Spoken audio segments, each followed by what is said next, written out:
KR മീരയുടെ ഞാൻ ആദ്യമായി വായിക്കുന്നൊരു ബുക്കാണ് മീര സാധു.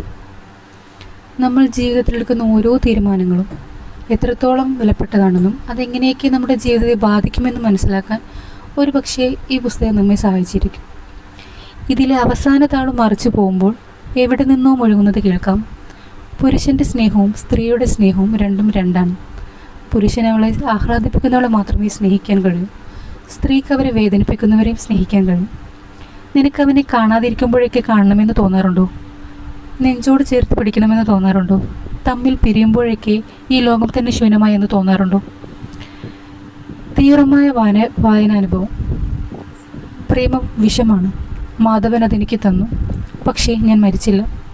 പകരം അയാളെ കൊന്നു. ആത്മപീഡനത്തിൻ്റെയും പ്രതികാരത്തിൻ്റെയും ഉന്മാദത്തിൻ്റെയും വഴികളിലൂടെ സഞ്ചരിച്ച് മീര സാധുവിലെത്തി നിൽക്കുന്നു. അല്ല, അവൾ മീര സാധുവായി മാറുന്നു.